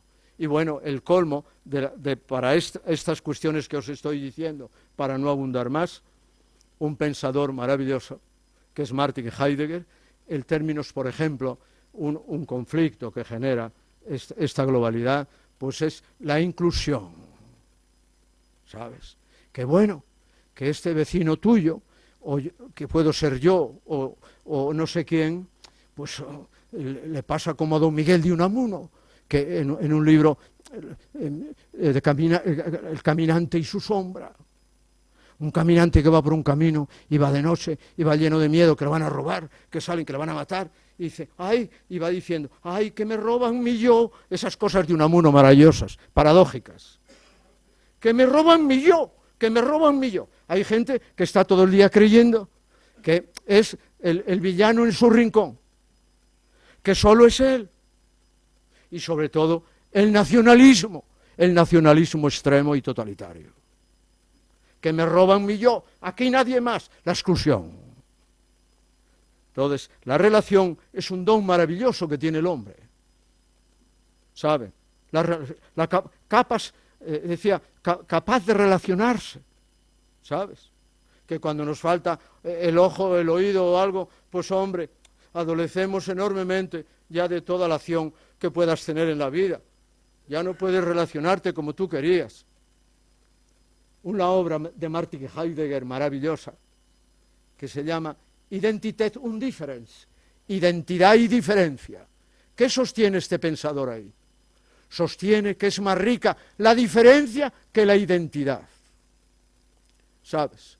Por tanto, no es extraño a ti el que haya otro diferente de ti y tengas que acogerlo, pero no por obra de caridad, ¿sabes? Que está bien y hagas muchos méritos, sino porque es la condición humana, la recepción, no la exclusión. La diferencia es más rica que la identidad. Ese libro tiene pocas páginas, lo he tenido yo que leer en muchísimas ocasiones, en conferencias sobre inmigración, etcétera, etcétera. El tema de la multiculturalidad, que estos que vienen aquí traen otra cultura y tal, traen otros dioses, etcétera, traen otras artes de vivir, etcétera, otras formas de vida y tal. Pues ahí está. Pues relacionarte con esos hombres. Si todos fueran igual como tú, pues serías una sociedad de clónicos. Y eso es terrible. ¿Entendido? Como las estatuas en Egipto, que todas están con el babero ese y tal, y ya terminas harto. Dice, oye, si en el fondo son todas iguales, la de Ramsés, la de Seti, el otro, la de Amenofis, se pueden cambiar una por otra y cambiarle el pedestal. No. La relación la han construido tres grandísimos filósofos y es un campo maravilloso, de que el ser humano es un ser, gracias a Dios, relacionado, no construido de espaldas al entorno, a los entornos, o como decía Ortega, entornos, contornos y dintornos, la relación con la naturaleza, la relación con los otros, etc. Nació maravillosamente construido para asimilar eso, para prolongarse en eso, etcétera. Así está. Y esa es su grandeza. Esa es su grandeza. Digo, y con esto termino, la construyó Aristóteles, pensador maravilloso, y la construyó San Agustín en un libro incomparable, de un discurso profundísimo que se llama De Trinitate, sobre la Santísima Trinidad. Que Dios es relación. Fíjate, dicho rápidamente. Padre, Hijo y Espíritu Santo. Ninguna religión o mitología ha tenido que... Uno y tres, que no son tres superpuestos, ni atados por las manos, no, uno y a la vez tres, unitrino. ¿Y eso quién lo hace? La relación adintra de Dios. Para eso hay que estudiar teología, y es un asunto que San Agustín colaboró como nadie. De ahí toma Occidente muchas de las categorías de la relación, por encima del color de la piel, por encima del diverso alimento. Fíjate la diferencia alimentaria que tenemos, los productos que vinieron de América, que fue un efecto enorme sobre Europa, ¿entiendes? De la primera, que no lo he comentado porque no puedo, de la primera globalización. ¿Con qué sistema? Dice, no, es que estos son bajitos y esto, porque lo que toman es maíz, que tiene menos cualidades que el trigo de Castilla, tan rico, ¿sabes? ¿No? Tal, fíjate, unas diferenciaciones tremendas. No solo la cara, la piel, que es lo primero que decimos, bueno, estos son blancos, negros o cobrizos, aquellos de más allá. Termino, gracias. Lo más allá, evidente. Bien, ese libro Yo y tú, de Martin Buber, y sobre todo la aportación de Hegel, que siempre es un ser genial, exagerado, etc. La relación, la fenomenología del espíritu, es la historia, la hace mover, es que los hombres son relacionales. En última instancia, es la tesis de él, en una obra de una profundidad abismal, que es para filósofos, para gente que ya no distingue la mañana de la noche o de la tarde, y darle ahí, ¿entendido? Entonces, con esto quiero decir, la globalización es una estilización de las relaciones entre los humanos, una elaboración, una bisutería de las relaciones entre los humanos. ¿Quién las hace viables o ayuda? La tecnología. La tecnología son las extensiones del hombre. Decía Marshall McLuhan, el que tiene esta expresión tan bonita, la aldea global. Los medios de masas, los medios de comunicación, etcétera, son las extensiones del hombre. El hombre es más, se ha hecho más, mucho más relacionado. Y este tejido tan tremendo como el de araña, ¿verdad? Pues es el que nos ha metido en este cuerpo invisible, pero poderosísimo, que es la segunda globalización en la que estamos, que tiene sus luces y sus efectos sombríos también, que no podemos, por eso mucha gente se apunta de algún modo a la contraglobalización, como otros que defendiendo la posmodernidad se apuntan a la retromodernidad, a tiempos anteriores a la modernización. El siglo XVIII, donde este monarca para España hizo la inclusión de estos nuevos procesos de alguna manera, haciendo calles, haciendo carreteras, es decir, haciendo una modernización del Estado, ¿entiendes? Pues es un honor hablar aquí y tener una gente tan maravillosa como vosotros delante. Me perdonéis que tenga las ultimidades de un catarro horroroso. Muchas gracias.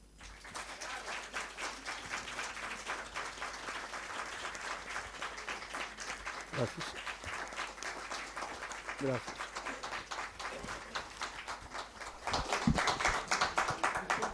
Muy bien, pues ahora, como suele ser habitual, se abre un turno de preguntas si alguien quiere dirigirle alguna consulta al profesor Uña. No muchas, porque aquí hay personas que saben muchísimo. Bueno, pues si no hay preguntas... Sí.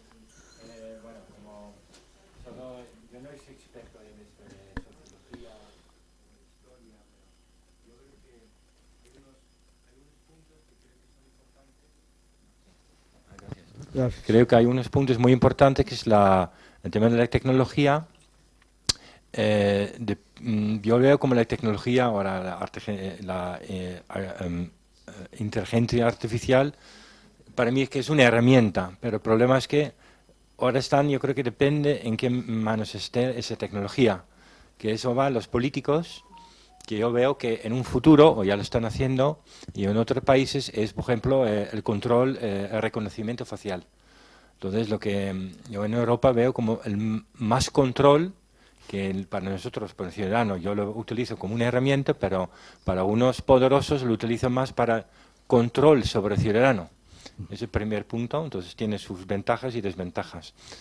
Y qué más, y sobre la decadencia de Europa, que yo creo que es, hay demasiado, estoy hablando de Bruselas, los famosos lobbies, los políticos que vemos en la televisión, que en mi opinión son títeres de gente que no lo vemos, que es gente que son la gente con mucho dinero, es decir, que tiene mucho poder y manejan a los políticos. Ahora que en Bruselas siempre están como, hacen cosas que nosotros no hemos elegido o hemos votado. Y eso es lo que veo un poco la decadencia, ¿no? en Europa.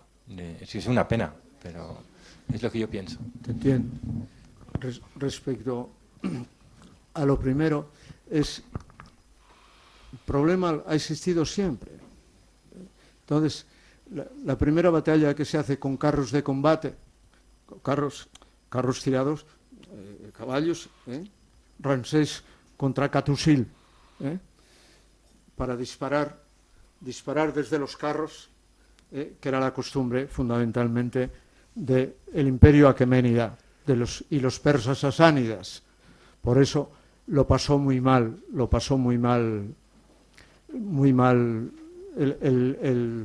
el faraón, porque no luchaban así, luchaban un poco a la romana, ¿entiendes? Y entonces la velocidad de los carros les nubló y verdaderamente perdió la batalla Ramsés. Depende, si tú tienes que acudir rápidamente a la ley y a la ética, al derecho y a la ética. Es como si dices, pero hombre, ¿por qué descubrieron la bomba atómica si ahora Putin nos la va a tirar el día que pueda? ¿Sabes? Cuando apareció ese fenómeno de la bomba atómica, pues muchos pensadores, Bertrand Russell, etcétera, pues se plantearon la cuestión moral de tener entre los humanos esa arma de tal poder de destrucción que ya los probó, además, en Hiroshima y Nagasaki. Eso pertenece al ámbito de la conducta. La conducta, esa que tiene que regir los descubrimientos del ser humano y los hallazgos del ser humano, para bien o para mal. Tiene que dirigir la acción humana, de alguna manera, con imperativos éticos y legales. Esa es una obligación del Estado, no es del ciudadano, ¿sabes? Dice, yo la bomba atómica no la tiro, etcétera. Podía decir el ciudadano, a mí no me consulte, no la voy a tirar, ni mi abuelo la tiene, ¿entendido? ¿Sabes? Bien.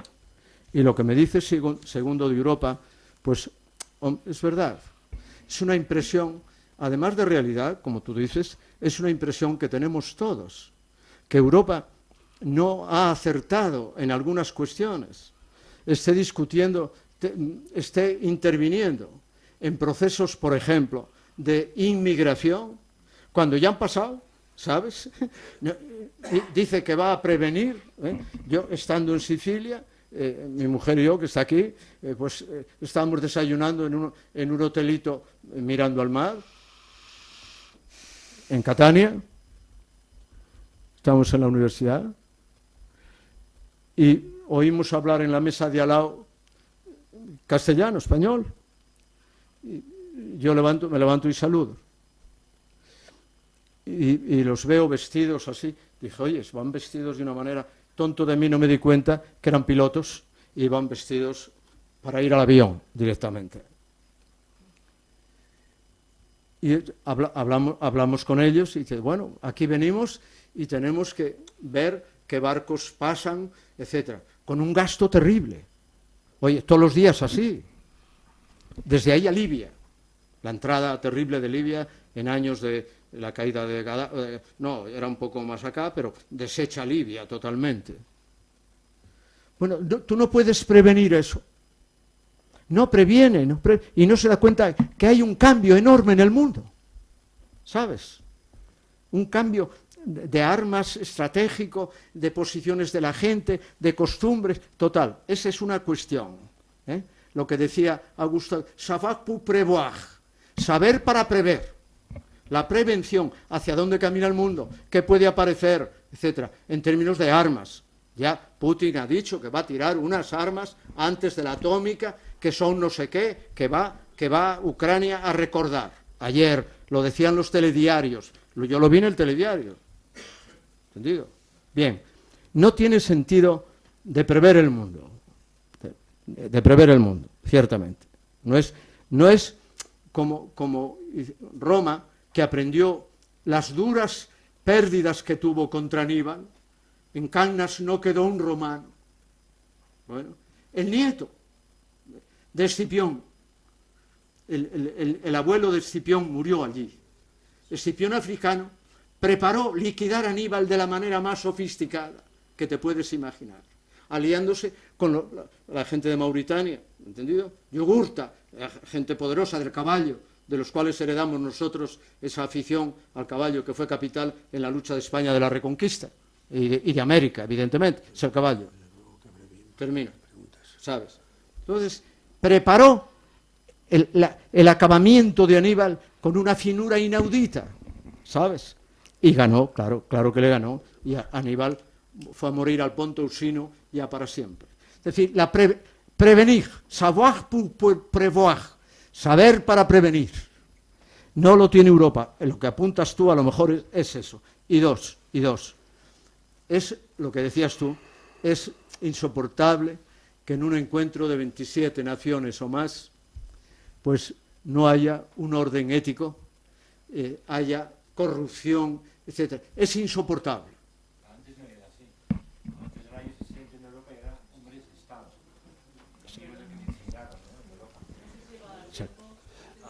Sí, perdón, yo ruego por favor que la pregunta sea concreta y concisa. Breve, no me y extiendo, a usted, don Octavio, le ruego por favor también. Vale, sí.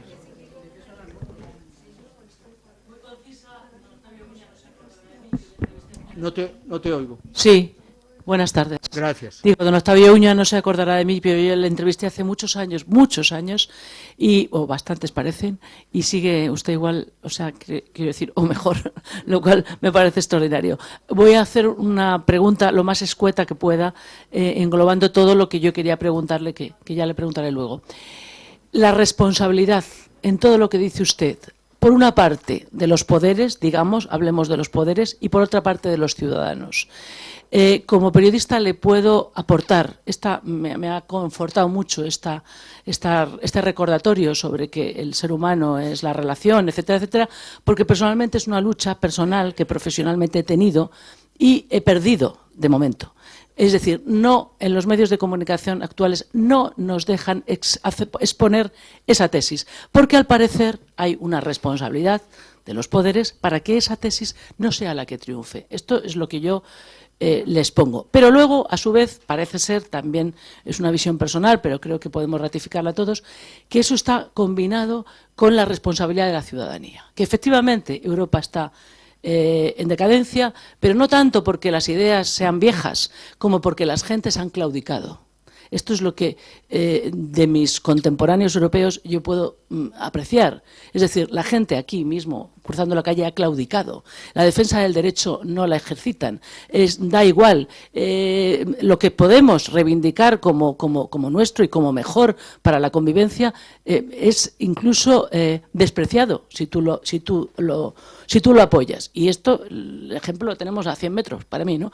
Entonces, la responsabilidad del poder, en tanto en cuanto no quiere que este tipo de saber se difunda, es muy importante. Porque se va a construir el futuro, no se puede construir en contra de la gente, ¿no?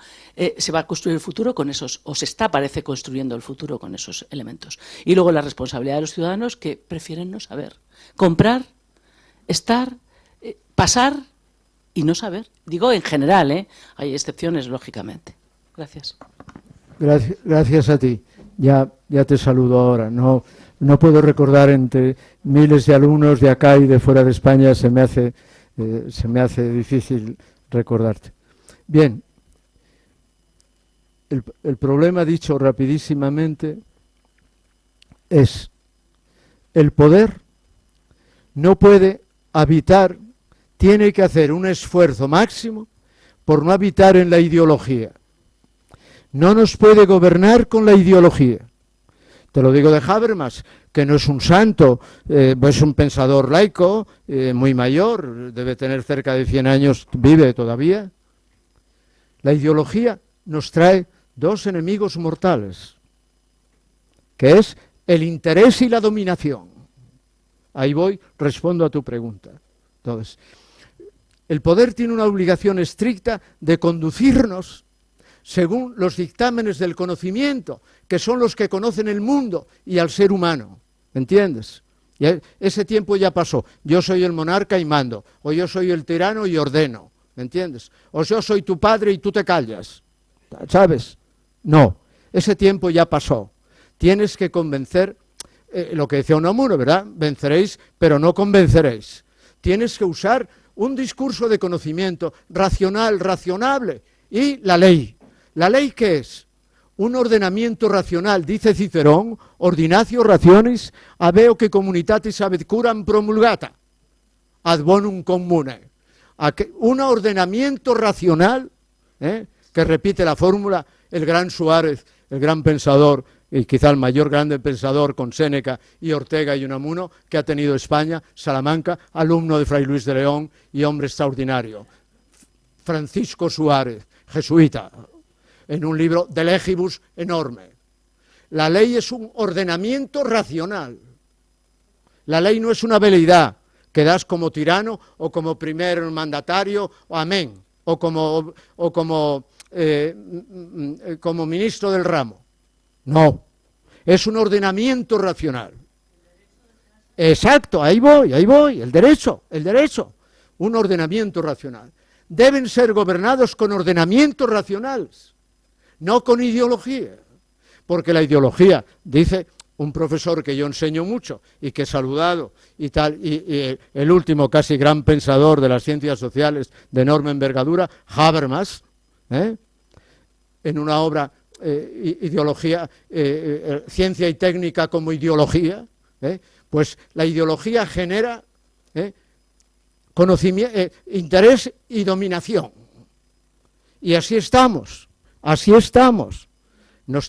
El poder tiene que asesorarse, tiene que oír a los que piensan el mundo, se llamen profesores, se llamen gente de experiencia en la vida, tienen que oír y asesorarse de lo que no saben.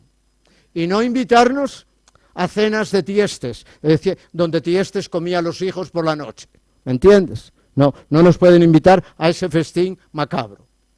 La ideología es un mal dañino del todo, absolutamente. Que no usamos esa palabra muy alegremente, la ideología política, no, la teoría política. ¿Sabes lo que digo? La ideología pertenece al orden de creencias tuyas, de tu equipo, de tu abuelo, del equipo tuyo de fútbol, que es el mejor del mundo, es otro orden. La gobernación, la gobernanza, etcétera, tiene que ser derecho, según el derecho, ordenamientos de razón, ¿sabes? Y pensar muy bien las leyes que das y que no las tengas que cambiar al día siguiente, de sí es sí o sí es no, como la otra. ¿Entiendes? Termino.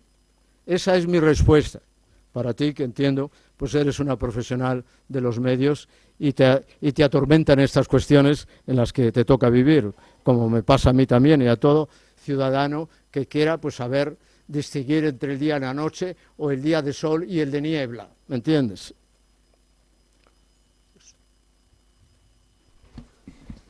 Gracias. Bien, pues si ya no hay más debate, muchas gracias por su presencia y les esperamos la próxima conferencia, que será el lunes sobre samuráis y el martes sobre Beethoven. Muchas gracias. Gracias a usted. Gracias a ti. Y luego esto que es... Y mire, esta cosa tan ligera son los libros de que he hablado antes. Mira a ver. Sí. Ah, muy bien. Sí, sácanos una foto, hombre. Quiero tener un recuerdo con el rey al fondo. Quítalo ya. Sí, vamos a quitarlo de aquí. Hombre, por favor. Está usted...